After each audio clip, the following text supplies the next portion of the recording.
بسم اللہ الرحمن الرحیم۔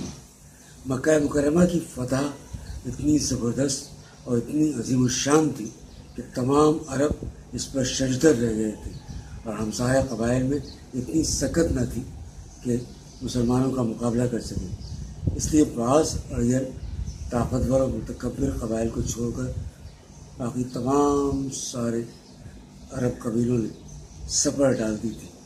اڑیل قبیلوں میں حوازن اور ثقیف سر فہرست تھے۔ انہیں یہ بات اپنی عزت نفس کے خلاف معلوم ہو رہی تھی کہ مسلمانوں کے سامنے صبر انداز ہو جائیں۔ اس لیے ان قبائل نے مالک بن عوف نصری کے پاس جمع ہو کر طے کیا کہ مسلمانوں پر یلغار کی جائے۔ اس فیصلے کے بعد مسلمانوں سے جنگ کے لیے ان کی روانگی عمل میں آئی تو جنرل کمانڈر مالک بن عوف لوگوں کے ساتھ ان کے مال مویشی اور بال بچے بھی کھینچ لایا۔ آگے بڑھ کر وادی اوتاس میں خیمہ زن ہوا۔ یہ حنین کے قریب بنو حوازن کے علاقے میں ایک وادی ہے، لیکن یہ وادی حنین سے الگ ہے۔ حنین ایک دوسری وادی ہے جو ذوالبجاز کے قریب واقع ہے۔ وہاں سے عرفات ہوتے ہوئے مکہ کا فاصلہ 10 میل سے زیادہ ہے۔ اوتاس میں اترنے کے بعد لوگ کمانڈر کے پاس جمع ہوئے۔ ان میں درید بن سما بھی تھا۔ یہ بہت بوڑھا ہو چکا تھا اور اب اپنی جنگی واقفیت اور مشورے کے سوا کچھ کرنے کے لائق نہیں تھا، لیکن وہ ماضی میں بڑا بہادر اور ماہر جنگجو رہ چکا تھا۔ اسی دوران مالک بن عوف کے وہ جاسوس آئے جو مسلمانوں کی حالات کا پتہ لگانے پر مامور کیے گئے تھے۔ ان کی حالت یہ تھی کہ ان کا جوڑ جوڑ دکھ رہا تھا۔ مالک نے کہا کہ تمہاری تباہی ہو، تمہیں یہ کیا ہوا ہے؟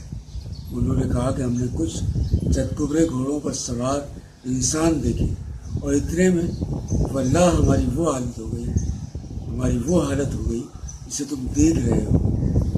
ادھر رسول اللہ صلی اللہ علیہ وسلم کو بھی دشمن کی روانگی کی خبریں مل چکی تھیں۔ چنانچہ آپ نے ابو حضرت اسلمی رضی اللہ عنہ کو یہ حکم دے کر روانہ فرمایا کہ لوگوں کے درمیان گھس کر قیام کریں اور ان کے حالات کا ٹھیک پتہ لگا کر واپس آئیں اور آپ کو اطلاع دیں۔ چنانچہ انہوں نے ایسا ہی کیا۔ سنیچر 6 شوال سن 8 ہجری کو رسول اللہ صلی اللہ علیہ وآلہ وسلم نے مکہ مکرمہ سے کوچ فرمایا۔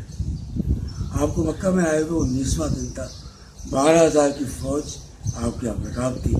10,000 وہ جو فتح مکہ کے لیے آپ کے ہمراہ مدینے سے تشریف لائے تھے، اور 2,000 مکہ کے باشندے، جن میں اکثریت نو مسلموں کی تھی۔ نبی کریم صلی اللہ علیہ وآلہ وسلم نے صفوان بن امیہ سے 100 سریں میں آلات و اوزار ادھار لی اور عتاب بن اسید رضی اللہ عنہ کو مکہ کا گورنر مقرر کیا۔ دوپہر بعد ایک سوار نے آ کر بتایا کہ میں نے فلاں اور فلاں پہاڑ پر چڑھ کر دیکھا تو کیا دیکھتا ہوں کہ بنو حوازن کے سبھی آ گئے ہیں، ان کی عورتیں، چوپائے اور بکریاں سب ساتھ ہیں۔ رسول اللہ صلی اللہ علیہ وآلہ وسلم نے تبسم فرماتے ہوئے فرمایا، یہ سب انشاءاللہ کل مسلمانوں کا مال غنیمت ہوگا۔ راستے میں بعض لوگوں نے لشکر کی کثرت کے پیش نظر کہا تھا کہ آج ہمیں کون ہرا سکتا ہے۔ یہ بات رسول اللہ صلی اللہ علیہ وسلم پر گرا گزری تھی اور اللہ تعالیٰ کو یہ بات ناپسند آئی تھی۔ چنانچہ اس حوالے سے آیات قرآنی بھی نازل ہوئی۔ غزوہ حنین کا تذکرہ بھی جاری ہے اور اس کے مزید واقعات آگے آ رہے ہیں۔ وما علینا الا البلاغ۔